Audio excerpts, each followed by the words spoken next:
Oke. Terputus mungkin sinyalnya kurang baik. Saya ucapkan banyak-banyak terima kasih yang sudah hadir, yang ada di YouTube maupun yang ada di TikTok ya. Di YouTube-nya banter, di TikTok-nya juga banter. Bingung saya Mbak, karena gini loh, seseorang menuduhmu selingkuh, dan saya nggak bisa komen ya, sebentar ya. Oke, kok mati Iya, saya? Miss. Tahu. Oke, gini loh Dok, saya tuh bingungnya gini satu hal. Seseorang menuduhmu selingkuh, ngelonde, kamu tidak melakukannya dan bahkan kamu mengatakan sama saya kamu pakai jilbab. Tapi kenapa saat semuanya sudah baik-baik saja malah kamu melakukannya, sayang? Karena saya sakit hati. Selalu dituduh kayak gitu, saya ingin, ya udah kalau kamu udah aku ngelonde kayak gitu sama suami. Jadi kamu Tapi aku nyesel. jadi kamu membuktikan tuduhan itu, sayang? Iya, karena aku sakit hati. Bukan, sakit hati bukan solusinya. Oke, sakit hati. Tapi solusinya bukan balas dendam dengan seperti ini, sayang. Kan saya selalu mengajarkan kalian sakit hati, balas dendamnya dengan kesuksesan. Bukan menjatuhkan diri sendiri. Nah, ini yang namanya saya bisa bilang kualat. Iya, mungkin karena aku kualat, karena pada saat itu aku sedang bikin rumah. Terus suami selalu menuntutku harus mengirim hampir semua gajiku. Terus aku berpikir gimana caranya aku bisa ngirim hampir semua gajiku, tapi aku bisa mendapatkan uang lagi untuk liburku gitu, untuk aku sendiri kayak gitu. Berarti kan kamu dapatkan uang dari black man itu kan? Enggak, tapi aku nggak mau. Aku cuma aku nggak mau. Maksudnya gimana sih? Gini loh Mbak, kalau saya pribadi ya, lo jual gue beli, saya masih nggak apa-apa. Tapi ini kamu nggak dibayar, kamu mau melakukan itu. Aku akhirnya nggak dibayar. Aku cuma nyoba 1 kali, itu pun aku nyesel. Maksudnya kamu nyoba tidur dengan laki-laki, nyoba burungnya orang, habis itu kamu nyesel, sayang? Ya, aku nyeselnya karena hamil. Ya, kalau nggak hamil pun aku sudah nyesel, tapi tambah nyeselnya karena aku hamil. Aku pun nggak tahu hamil gitu. Ya, tadi seperti aku bilang, itu teguran dari Tuhan. Benar nggak? Makanya aku bingung. Oke. Gimana ini? Oke, saya nggak fokus dengan salahmu. Saya tidak ingin fokus dengan kesalahan kamu. Oke, kamu sekarang maunya gimana, sayang? Aku sebenarnya pengen pulang Indo, tapi nggak bisa pulang rumah karena ayahku udah tahu kemarin aku nggak benar. Ayahku sendiri gitu. Kalau aku kan nggak mungkin pulang ke tempat. Mbak, suaramu putus-putus. Mungkin kamu bisa nggak pakai nomor lain, Mbak? Nomor telepon biasa aja.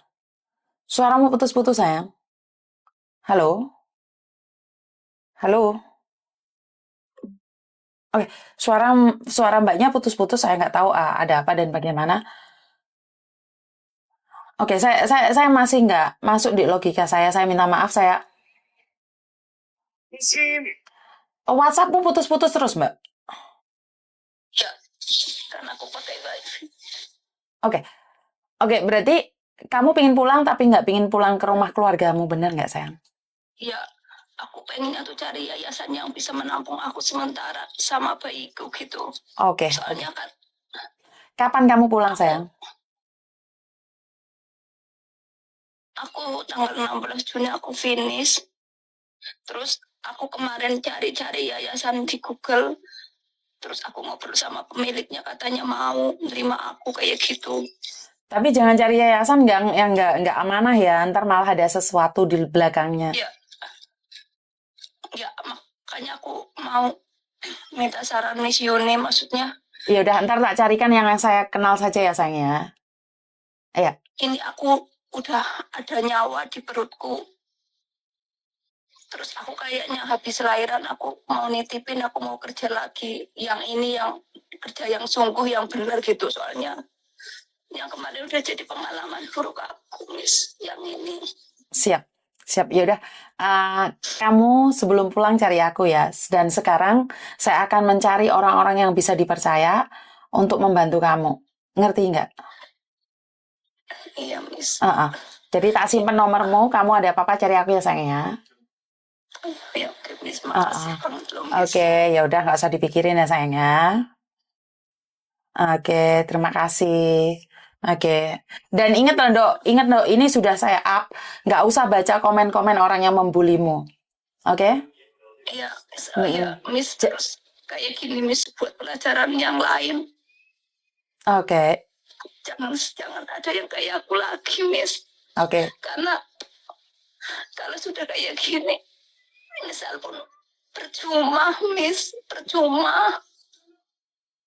Kalau boleh tahu, sampean umur berapa? Aku 36. Oke, 36. Oke, jadi ingat jangan baca komen yang ada. Enggak, Miss. Jangan komen. Miss, aku sekarang fokus gimana caranya. Kamu ada waktu cari aku ke sini ya sayangnya. Tak belikan susu bayi ya. Buat kehamilanmu ya sayang. Tak belikan susu kehamilan ya. Ya wes nggak apa-apa wes. Oke? Oke, terima kasih. Oke, bye-bye. Oke, tentang kehamilan saya tidak ingin expose terlalu banyak dan karena ini adalah tentang harga diri saya dan kalian semua. Sebagai perempuan kita pasti akan merasa kecewa, tapi stop bully kebodohan orang lain, stop menghina kebodohan orang lain. Karena apa yang terjadi dengan dia hari ini belum tentu tidak akan pernah terjadi pada kita. Jadi saya selalu bilang sama kalian semua, jangan merasa paling suci, jangan merasa diri paling hebat, terus habis itu menghakimi orang lain. Ingat, apes kalian tidak ada dalam kalender dan apes kalian tidak ada dalam diari kalian. Jadi kita hanya bantu doa aja. Dari pengalaman orang lain kita belajar, jangan sampai kita sebodoh itu.